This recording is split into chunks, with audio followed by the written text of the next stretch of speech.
School की principal Dixit ma'am को, जो कि अवेलेबल नहीं है, साथ ही में सारे स्टाफ को सर बहुत बहुत धन्यवाद कि आप लोगों ने, और मैम बहुत धन्यवाद कि आप लोगों ने हमको एक चांस दिया यहाँ पर आके नारी शक्ति के सामने, ठीक है, मातृशक्ति के सामने बात करने का मौका दिया, ठीक है, बहुत बहुत धन्यवाद आप लोगों का। तो अब यहाँ पर मैं आ गया हूँ, तो कुछ ना कुछ तो बात करेंगे हम लोग अपने करियर से रिलेटेड। तो देखो, जो मेरी जो बात है इसको हम 2 या 3 सेशंस में बांटेंगे। एक सेशन रहेगा नॉर्मल सी बात, एक जो सेशन रहेगा उसमें मैं आपसे एक पेपर लूंगा, छोटा सा पेपर रहेगा आप लोगों के लिए, केवल 3 मिनट का पेपर रहेगा। तो 3 मिनट के पेपर में मैं देखना चाहता हूं कि आपके पास में कितना दिमाग है अपने पास में, और किस हिसाब से हमारा दिमाग काम करता है, किस हिसाब से हमारा दिमागी कसरत हम कर सकते हैं। 3 मिनट का केवल एक छोटा सा एग्जाम है, वो मजा आएगा आपको करने के बाद। रियली में नहीं, पेपर की कोई जरूरत नहीं है, पेन चाहिए बस, पेन अवेलेबल है आपके पास में बस। ओके, और एक छोटा सा क्वेश्चनर करेंगे, क्वेश्चनर के अंदर क्वेश्चन पूछेंगे और जो क्वेश्चन का जवाब दे देगा उसको गिफ्ट मिलेगा, सिंपल सी बात, ठीक है। और साथ ही में आज झंडा दिवस भी है, तो बड़े सम्मान की बात है, और साथ ही में उपस्थित में यहाँ पर हुआ हूँ, कुछ न कुछ आप लोगों का मैं मार्गदर्शन करने की कोशिश करूंगा। सबसे पहले अगर हम बात करें तो जीवन के अंदर हमारा कुछ न कुछ लक्ष्य होता है कि नहीं। अगर हम घर से निकलते हैं तो हमारा लक्ष्य होता है कि हमको स्कूल में आना। इवन अगर हम चाय की दुकान पर भी जाते हैं या कुछ किराने की दुकान पर अगर जाते हैं तो हमारा लक्ष्य होता है कि हमको यहाँ से लेके वहां तक जाना। तो मुझे विश्वास है कि आप लोगों में से सब लोगों ने अपना अपना लक्ष्य निर्धारित करके रखा हुआ है। तो मैं जानना चाहता हूं कि किसने कौन कौन सा लक्ष्य निर्धारित करके रखा हुआ है, या एक काम हम ऐसा करते हैं कि केवल वो बंदी जो हाथ उठाए जिसने आज तक सोचा ही नहीं कि मुझे लाइफ के अंदर क्या करना। Raise your hand, raise your hand जो जिसने अपने लाइफ के बारे में कुछ सोचा ही नहीं है अभी तक। सबने सोचा है, बताएं मुझे, क्या सबने सोचा हुआ है? पक्का? तो देखो, जो भी आप लोगों ने सोचा हुआ है उन सबके मायने आपके हिसाब से इंपॉर्टेंट है, क्योंकि हर एक इंडिविजुअल यूनिक होता है। हर एक जो यहाँ पर इंडिविजुअल है वो सबके सब क्या है, यूनिक है। आपको पता है कि आपकी लाइफ के अंदर सक्सेस क्या है, आपको अपने हिसाब से पता हो। सबकी लाइफ के लिए जो सक्सेस होती है उसके मायने अलग अलग होते हैं। किसी की सक्सेस के मायने होते हैं नौकरी पाना, ठीक है, किसी की सक्सेस के मायने है नौकरी पाना, किसी की सक्सेस के मायने होते हैं कि हम अच्छा सा बिजनेस करें, किसी की सक्सेस के मायने होते हैं कि हम हाउस वाइफ बने, ठीक है। ऐसा कौन कौन सोचता है किस किस की सक्सेस के मायने कि हम अच्छी हाउस वाइफ बनेंगे? है कोई ऐसा? हाँ, कभी सोचा ही नहीं। तो सबका मन और सबका उद्देश्य अपने अपने हिसाब से होता है, ठीक है। कुछ लोग जो जाना चाहते हैं डिफेंस में, कुछ लोगों का कार्यक्रम होता है कि नहीं हम मध्य प्रदेश के अंदर ही सेवा देंगे, कुछ लोग सोचते हैं कि नहीं हम विदेश में जाएंगे। डिपेंड्स अपॉन यू, क्योंकि ये आपकी लाइफ है, आप अपने हिसाब से सोचते हैं। क्लियर है? आप लोगों में से मैं जानना चाहता हूं कि कितने लोग यहां से डिफेंस में जाने के इच्छुक हैं। डिफेंस में वेरी गुड, 1 2, वेरी गुड, शाबाश। तो अब दूसरा क्वेश्चन ये है कि डिफेंस में जाने के इच्छुक हैं, तो आपने अभी तक क्या किया? क्या किया अभी तक आपने डिफेंस में जाने के लिए? अच्छा, तो ये रोज तो पहले योगा और रनिंग एक्सरसाइज वगैरह करते हैं। और कोई है जो बता पाएगा मुझे जो डिफेंस में जाना चाहता है? कोई है ऐसा? हाँ, फिजिकल एक्टिविटी में आप जाते हैं। वेरी गुड, वेरी नाइस, तालियां सब लोगों को। तो देखिए, अगर आप डिफेंस में जाना चाहते हैं तो आपके डिफेंस में जाने के क्या क्या रास्ते हैं मैं उनको बताने के लिए आया। सबसे पहली जो प्रायोरिटी होती है डिफेंस में या पुलिस में जाने के लिए वो होती है physical fitness. Minimum 152 centimetre height अगर है, 150 किसी न किसी एग्जाम में मांगते हैं, तो भी आप फौज के अंदर डिफेंस में या फिर पुलिस में जा सकते हैं। मिनिमम 152 सेंटीमीटर हाइट होनी चाहिए, ठीक है। तो बहुत सारे यहाँ पर हैं जिनकी हाइट थोड़ी कम है, पर डरने वाली कोई बात नहीं। उनके लिए भी क्या होता है, बहुत सारी वैकेंसीज निकलती हैं। ये जो वैकेंसीज निकलती है 10th पास करने के बाद में भी निकलती हैं, 12th पास करने के बाद में भी निकलती है, ग्रेजुएशन के बाद में भी होती है और पोस्ट ग्रेजुएशन के बाद में भी। डिपेंड करता है कि आपको कौन सी वाली डिफेंस में जाना। देखो डिफेंस के अंदर दो तरीके के पद होते हैं, एक होता है अफसर रैंक, ठीक है, और एक होता है OR अदर रैंक।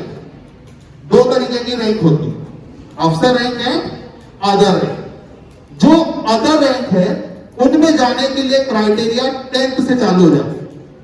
बहुत सारे एग्जाम जैसे निकले हुए हैं अभी, SSC GD करके एक है, staff selection commission, GD general duty उसका निकला हुआ है, ठीक है।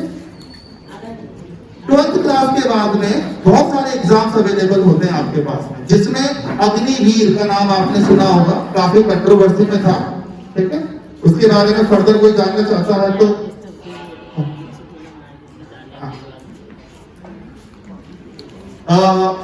सबसे पहले बहुत ही धन्यवाद मैं देना चाहूंगा दीक्षित मैम को, इन्होंने मुझे एक अपॉर्चुनिटी दी।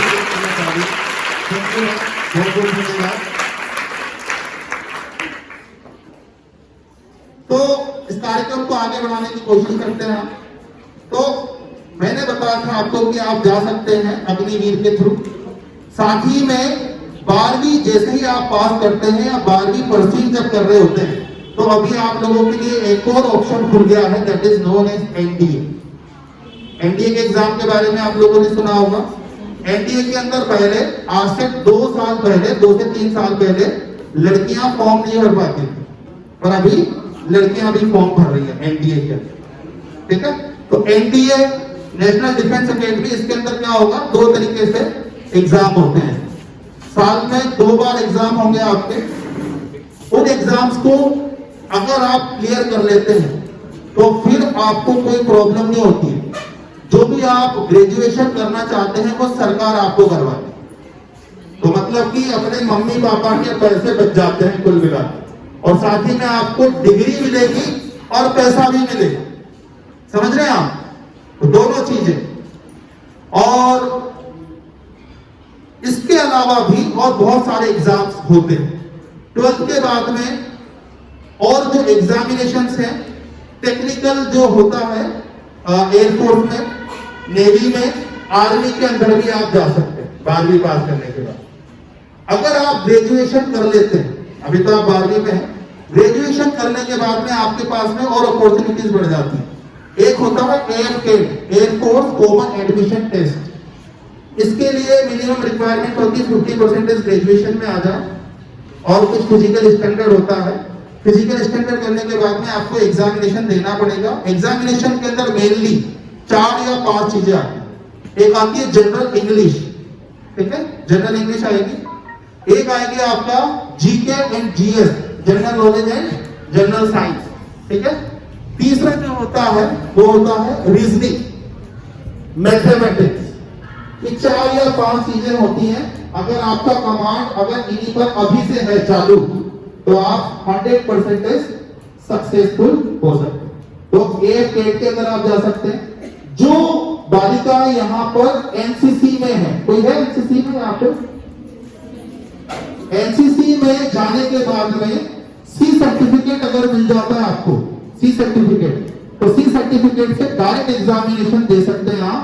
AFCAT के अंदर भी जा सकते हैं आप, CTSC के अंदर भी जा सकते हैं, ठीक है। और एक विमेंस स्पेशल एंट्री होती है आप लोगों के लिए। उस विमेंस स्पेशल एंट्री के अंदर आपके पूरे चांसेस होते हैं।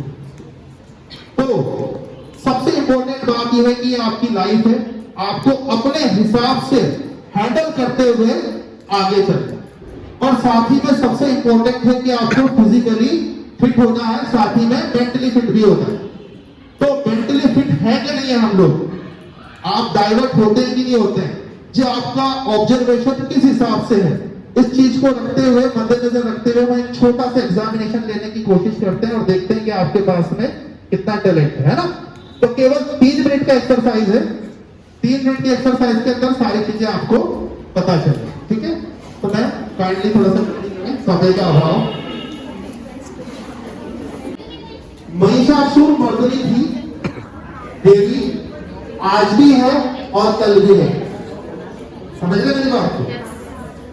जो आप लोगों के पास में क्षमता है, जो जुनून है, वो अगर मैं बोलूं और किसी के पास में अवेलेबल नहीं, क्योंकि आप समाज के साथ में तारतम्य बिठाते हुए जॉब भी करती हैं, घर का काम भी करती हैं। तो मैं बोलना चाहूंगा इस चीज के लिए कि आप जो है बिल्कुल बहुत ही चरम सीमा पर है, ठीक है। मैं आपको सब लोगों को नमन करता हूं। और तो सबसे इंपॉर्टेंट बात है, हम सशक्तिकरण की बात करते हैं पर हमको हमारे अधिकार भी प्राप्त नहीं होते, पता ही नहीं होता हमको अधिकारों के बारे में, है कि नहीं। तो सबसे इंपॉर्टेंट चीज ये होती है कि हमको सबसे पहले हमारे अधिकारों के बारे में पता होना चाहिए। तो आपने मूल अधिकार के बारे में पढ़ा होगा बच्चों, है ना। यहाँ पे 11th से 12th में पॉलिटिकल साइंस से रिलेटेड तो होंगी बच्चे, ठीक है। Please kindly be seated. तो उससे रिलेटेड ही कुछ क्वेश्चंस पूछेंगे, है ना, वो आपको जवाब देना होगा। लेट अस सी, देखते हैं। तब आगे बच्चे, ओके। तो अभी हम इस एग्जाम को चालू करते हैं। एग्जाम की कुछ शर्तें रहेंगी। एग्जाम की क्या शर्तें रहेंगी मैं बता देता हूं आपको। जैसे ही मैं आपसे बोलूंगा आप चालू करें, आपको लिफाफा खोलना है, उसमें एक पेपर रखा हुआ, उस पेपर को सॉल्व करना चालू करें। सॉल्व करने के लिए केवल और केवल आपको 3 मिनट मिलेंगे। अगर उसमें लिखा होगा चिल्लाने के लिए तो आपको चिल्लाना है, ठीक है। उसने अगर बोला है पड़ोसी को पीटना है तो आप पीट सकते हैं, ध्यान से पीटना पड़ा, ऐसा नहीं कि घास निकाल लो अभी, ठीक है। अगर आपको कुछ बोला जाए, तेजी से चिल्ला के बोलना है तो आपको तेजी से बोलना है, ठीक है, ठीक है। अगर बोले कि निकलना है बाहर तो निकल जाएगा, जैसा लिखा हुआ वैसा करना। टाइमिंग रहेगा केवल 3 मिनट। जैसे ही 3 मिनट का टाइम होगा, एक हाथ में आपको एनवेलप रख देना है और एक हाथ में आपको क्या रख देना है, आपका जो क्वेश्चन पेपर है वो इस तरीके से हो जाए, ठीक है। दोनों हाथ ऊपर, जैसे 3 मिनट हो गए दोनों हाथ ऊपर हो जाएंगे, ठीक है। और रिजल्ट मैं आपको 1 मिनट में बता दूं, ठीक है। चेक नहीं करूंगा, फिर भी रिजल्ट बता दूंगा मैं यहीं खड़े थे, ठीक है। तो ये एग्जाम बहुत ही ज्यादा इंटरेस्टिंग होने वाला है। तो सब तैयार है? ओके, लेट अस सी। ओके, जस्ट रुको। ओके, ये टाइम स्टार्ट नाउ। कुछ भी अगर बोला जा रहा है उसमें आप कर सकते हैं, चिल्ला सकते हैं, बोल सकते हैं, जो भी बोला जाए वो करना है आपको। पीट सकते हैं, हाथ ऊपर कर सकते हैं, वॉट एवर केस में भी। वेरी गुड, चलते रहे। 30 सेकंड होने वाला है। टाइमिंग का विशेष हम ख्याल रखेंगे। 30 सेकंड हो चुके हैं। Timing is very very important.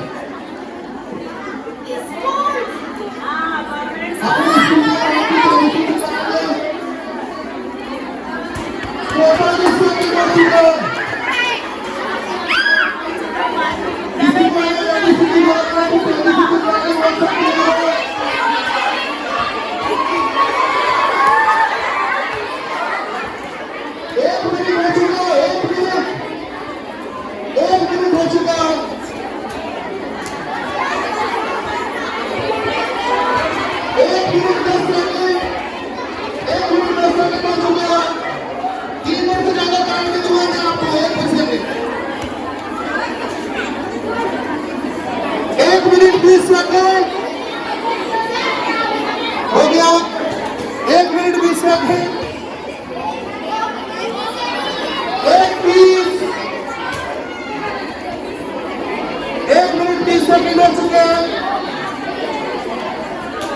Minute में करना है आपको पूरा क्वेश्चन पेपर, केवल 20 क्वेश्चन है बस।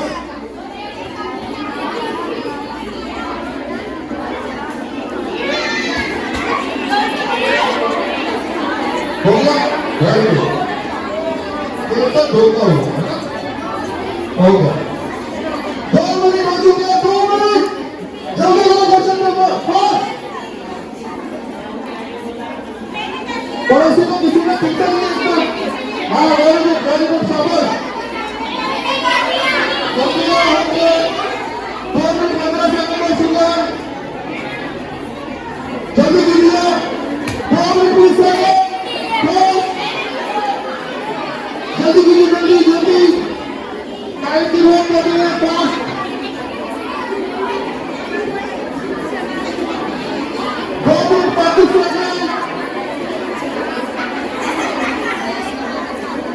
जल्दी करें, 2:40, 2:45।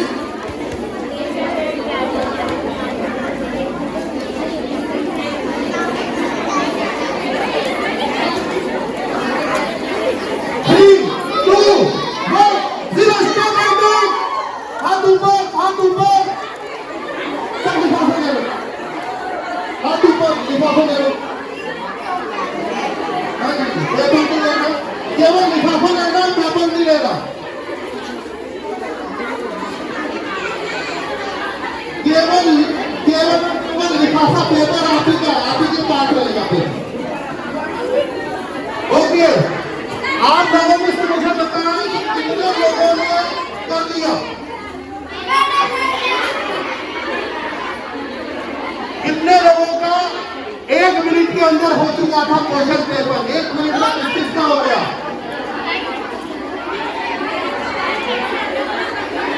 तो जल्दी लीजिए, जल्दी लीजिए, जल्दी फास्ट। हाथ ऊपर रखेंगे, हाथ ऊपर करेंगे, कुछ लिखना नहीं है उसमें। हो गया काम।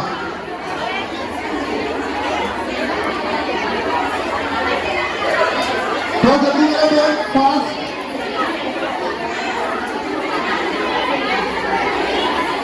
हाथ ऊपर रखेंगे बच्चों, टाइम पे आना है जिसमें भी आपके पेपर है।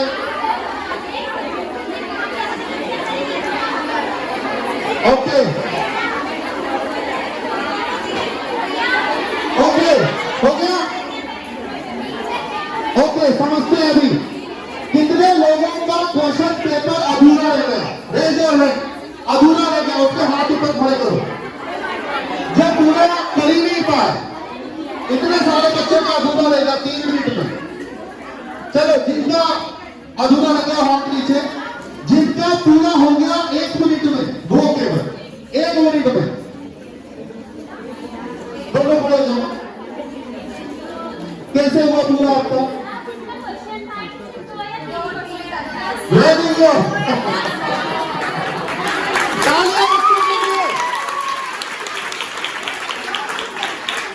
सबसे बड़ी दिक्कत क्या होती है आपको लाइफ के अंदर?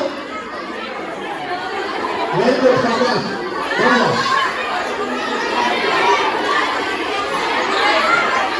वापस से मेरी बात सुने एक बार। लाइफ के अंदर सबसे बड़ी चीज क्या होती है? क्या इंस्ट्रक्शंस का पालन। आवाज कम रखें, बिल्कुल अभी बात के लिए हम कहते हैं खत्म करेंगे। प्लीज गीत पर आवाज कम, आवाज कम,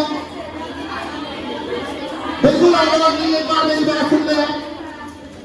देखो, जीवन में सबसे बड़ी जो कमी है, हम इंस्ट्रक्शंस को फॉलो नहीं करते। घर में मम्मी पापा की बात नहीं मानते, स्कूल में सर और मैडम की बात नहीं मानते, है ना?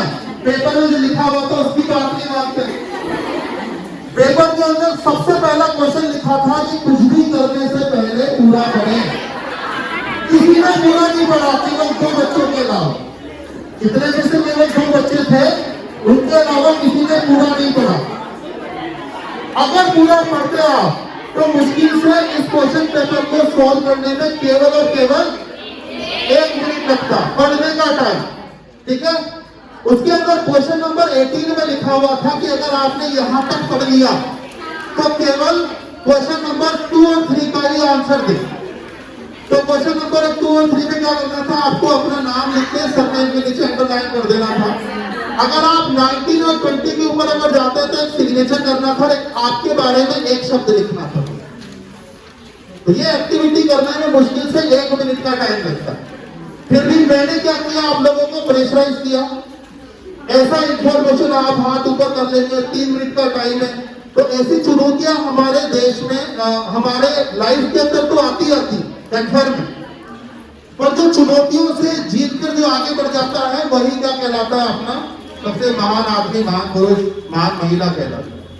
ठीक है, तो आई होप कि जो आपने ये एक्टिविटी की इसमें कुछ समझ में आया होगा आपको। देखिए, हमेशा जब भी अगर आप कोई सा भी एग्जाम देते हैं या लाइफ में अगर आगे बढ़ना चाहते हैं तो परिस्थितियां आपके फेवर में नहीं होती, पर आपको हमेशा कूल रहना है, काम रहना है, इंस्ट्रक्शंस फॉलो करना है और आगे बढ़ने की निरंतर कोशिश करनी पड़ती है। ठीक है, तो बहुत ही बढ़िया तरीके से केवल और केवल 2 लड़कियां, मैं रियली में आप दोनों का नाम जरूर एक बार और बताएंगे आप।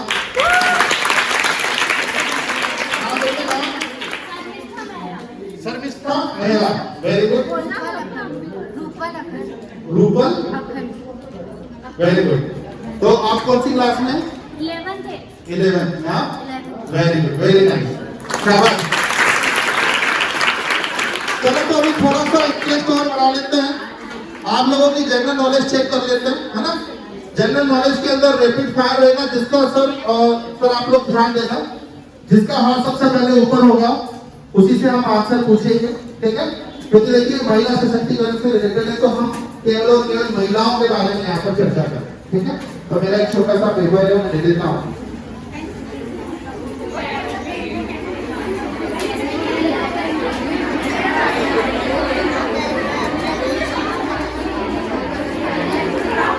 ओके, तो कुछ क्वेश्चन हम पूछेंगे आपसे, पूरा महिला सशक्तिकरण से रिलेटेड है, आपको हैंड रेज करना है, जिसका हैंड पहले रेज होगा उसी से पहले क्वेश्चन पूछा जाए। ठीक है, तो पहला क्वेश्चन, भारत की पहली महिला राष्ट्रपति कौन थी? ये आप बताएं। हाँ, पहली महिला राष्ट्रपति। और कोई है?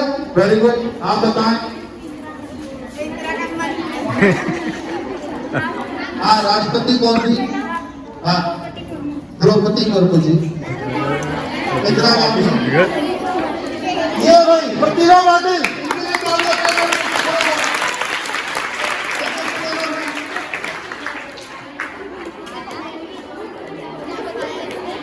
वेरी गुड, शाबाश। क्या नाम है आपका? स्वाति अट्टे, कौन सी क्लास में? वेरी गुड, वेरी नाइस,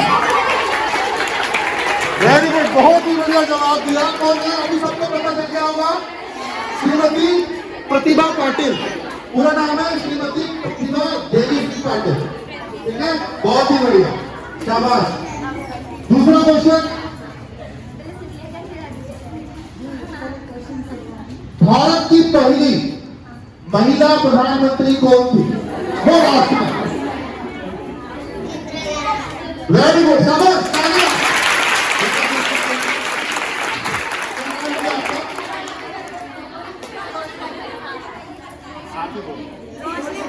रोशनी तन्हा, बहुत मतलब लड़की बहुत इंटेलिजेंट है, शाबाश। ऐसा तो नहीं कि इंटेलिजेंट लड़कियों के पास में बैठी हुई एकदम हवा आ गई। बहुत बढ़िया। चलो तीसरा क्वेश्चन पूछे। ओके, बहुत सिंपल क्वेश्चन है। आज की डेट में, आज के दिनांक में भारत का प्रथम नागरिक कौन है? कौन बताए? आज की डेट में भारत का प्रथम नागरिक कौन है? हाँ, क्या नाम है? वेरी गुड, अर्जुन आमदेव ने एकदम सही जवाब दिया है, राष्ट्रपति द्रौपदी मुर्मू। बहुत मतलब रियली में एक चीज तो कंफर्म है कि यहाँ पर प्रतिभाओं की कोई कमी नहीं। ठीक है, बहुत ही बढ़िया, ये तो ऐसे रैपिड फायर मतलब केबीसी में अमिताभ बच्चन को पूछने से पहले आंसर दे दिया। वेरी गुड, शाबाश। पहली महिला गवर्नर सरोजिनी नायडू जी थी, पता होगा आपको। पहली महिला गवर्नर सबको पता होगा। वो कौन से स्टेट की गवर्नर थी? Raise your hand. पहली महिला गवर्नर सरोजिनी नायडू जी, वो कौन से स्टेट की गवर्नर थी? Raise your hand. कोई है? वेरी गुड, बताओ बेटे। Wrong answer. देखो नाम से तुक्का एकदम सही करने की कोशिश कर रही है। तुक्का एकदम महल सभी तुक्का लगाने की कोशिश की जा रही थी। तो नायडू या तो तमिलनाडु, केरला, इस तरीके के नायडू मेनली केरला में पाए जाते। ठीक है, तुक्का शानदार लगाने की कोशिश की, बहुत ही बढ़िया। और कोई है?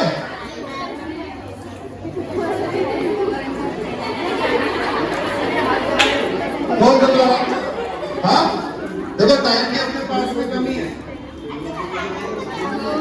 बता दो क्या है? अगर गलत भी बता दिया तो मैं खा नहीं जाऊंगा। केरल गलत है। ओके, चलो मैं ही बता देता हूँ, उत्तर प्रदेश। वेरी गुड, चलो इस वाले क्वेश्चन को पास करते हुए आगे बढ़ते हैं। ये सबको पता होगा। इसमें सबका हाथ का रिएक्शन चेक करना, कौन सबसे पहले हाथ उठाओ किसी पूछो। हाथ उठाने के लिए तैयार हो। अंतरिक्ष में जाने वाली प्रथम भारतीय, इतने तो मिट्टी नहीं है हमारे पास।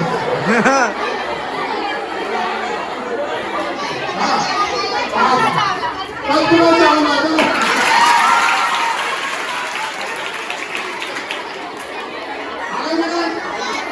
वेरी गुड, शाबाश, बहुत ही बढ़िया, बहुत ही बढ़िया।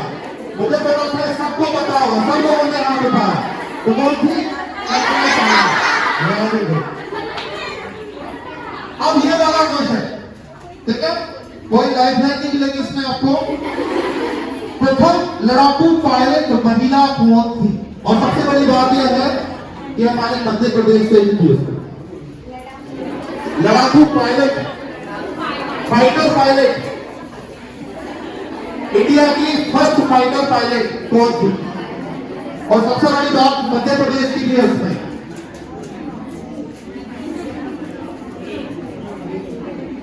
एनीबॉडी?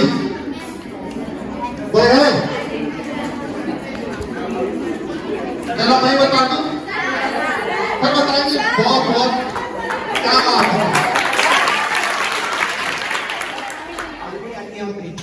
अवनी अग्निहोत्री जो रीवा की है बेटा, अपने मध्य प्रदेश की है। मैं गर्व करना चाहिए इस बेटी के ऊपर। तो भारत के मतलब लॉ की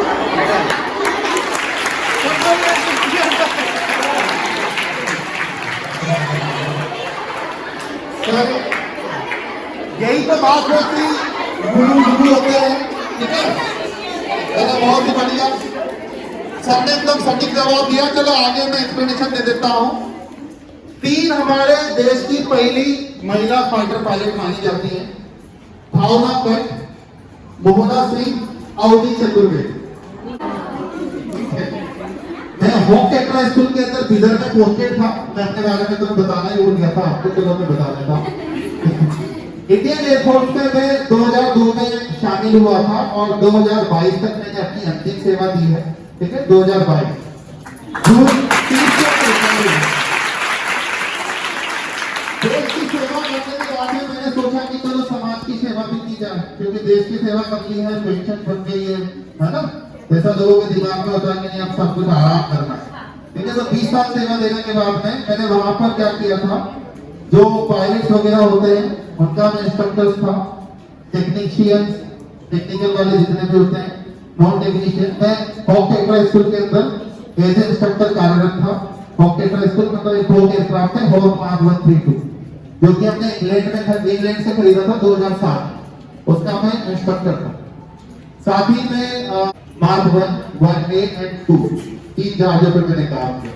आपने कई बार देखा होगा एयर शो होता है, वो ऊपर हवा में जहाज ऐसे जाता है वैसे जाता है। और ये मेरे लिए सम्मान की बात थी कि मैं उस टीम का हिस्सा।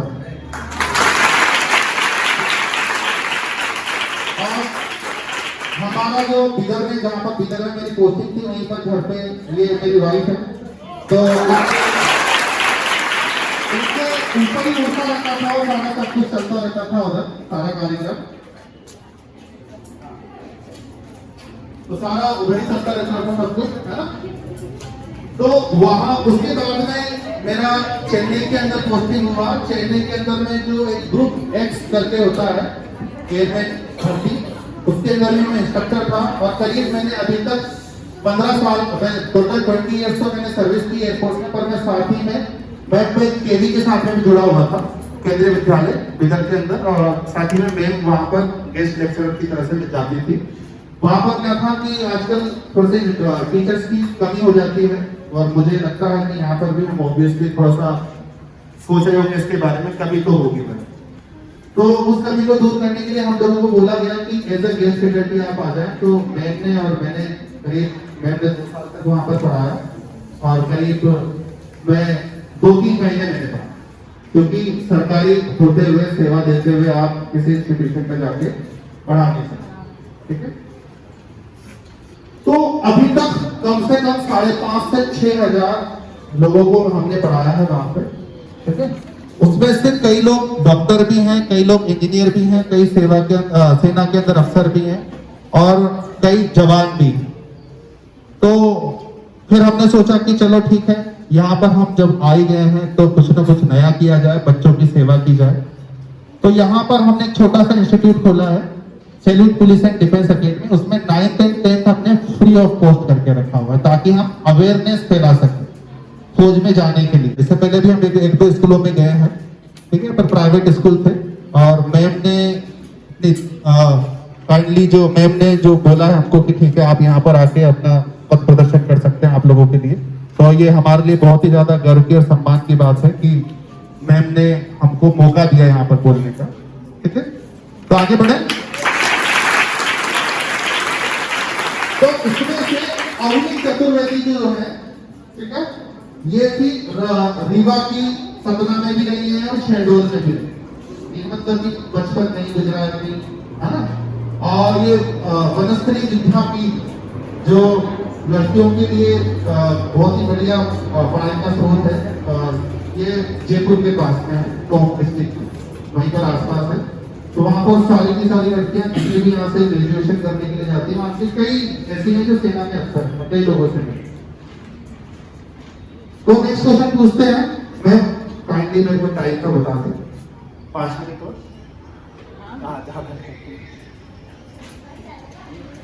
मीराबाई चानू कौन से खेल से संबंधित है? Raise your hand. Mirabai Chanu, Mirabai Chanu, very good. Mirabai Chanu कौन से खेल से संबंधित है?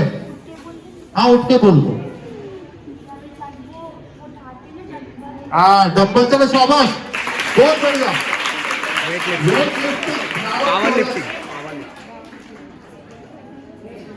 वेरी गुड, शाबाश, बहुत ही बढ़िया।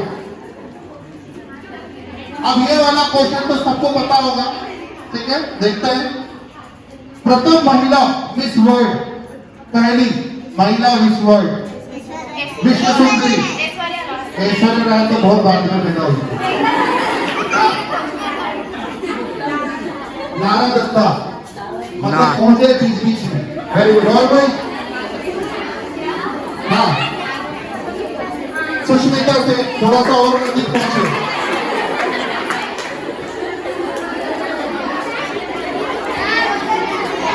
शायद हम में से कोई भी नहीं पैदा हुआ होगा उस वक्त की बात है, ये वाली क्राइटेरिया, इस वाले 1966 की बात है, आप बता दो।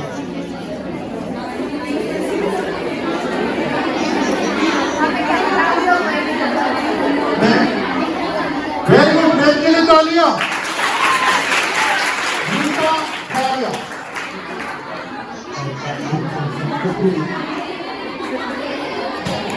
रीता फारिया जी थी हमारी पहली विश्व सुंदरी हमारे देश।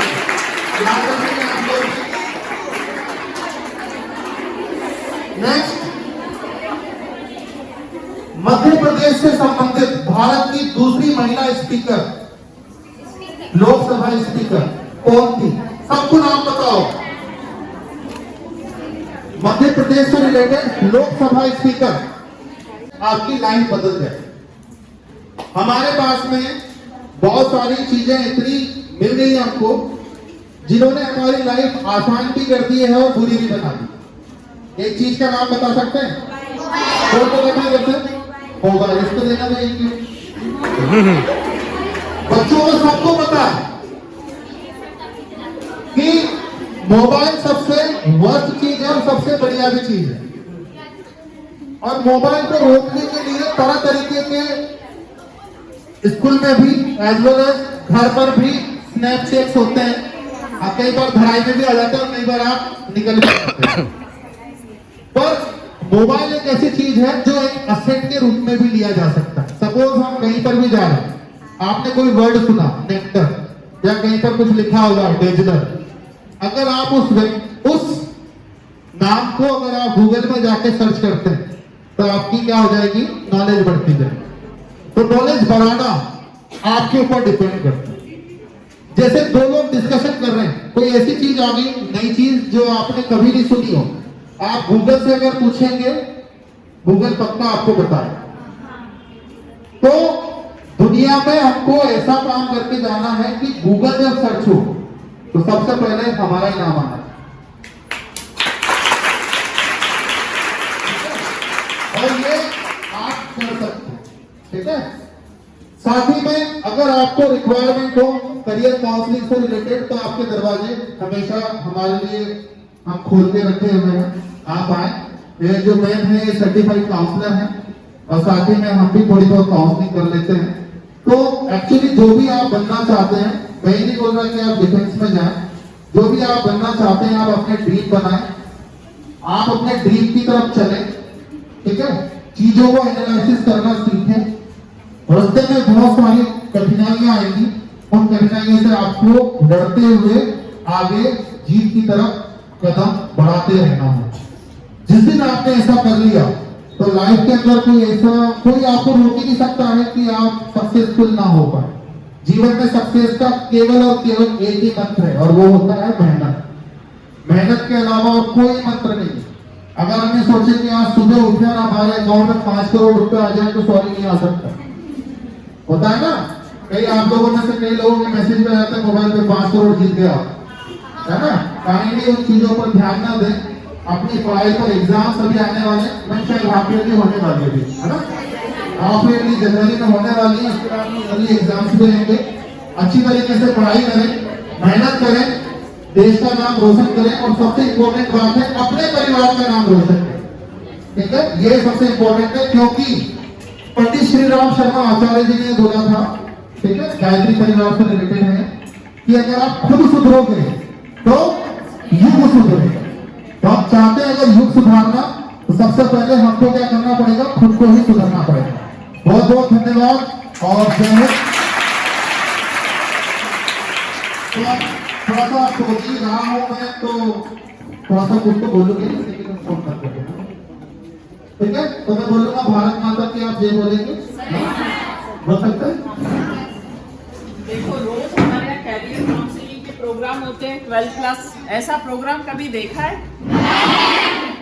तो सेना में जो एक रोमांच होता है, जोश होता है, वो हमको देखने को मिला।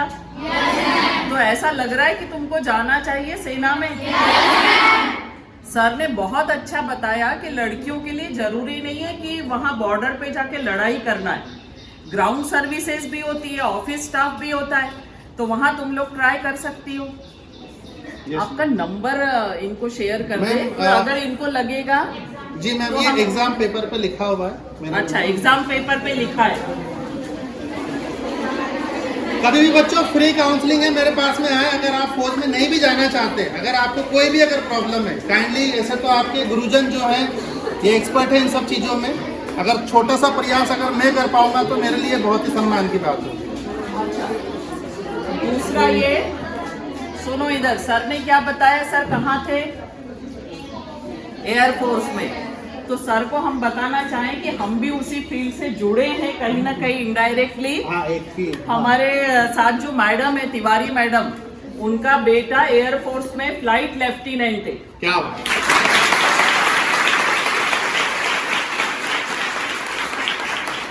गर्व है उसके ऊपर भी और हमारे मैडम के ऊपर भी कि जो देश की रक्षा के लिए सेवा कर रहा है देश की।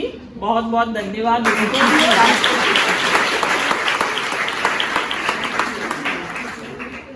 बेटा आज फिर से सेना के इसमें जुड़ने का मौका मिला और मुझे बहुत अच्छा लग रहा है। आवाज आ रही पीछे? मेरा सौभाग्य रहा कि मेरे दोनों बेटों ने मुझे बहुत सौभाग्यशाली बनाया इस मायने में। मेरा छोटा बेटा जो है 2015 में एनडीए में फर्स्ट अटेम्प्ट में सिलेक्ट हुआ था और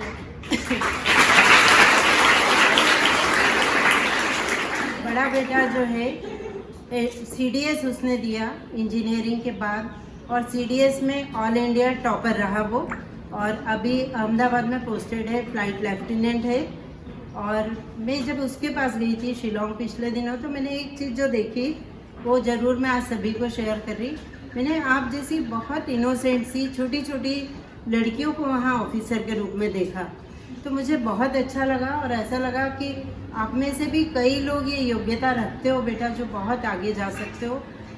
सेना में बहुत सारे ऑप्शंस हैं तो यदि आप चाहें तो ज़रूर जा सकते हैं, बस एक जुनून होना चाहिए आगे बढ़ने की।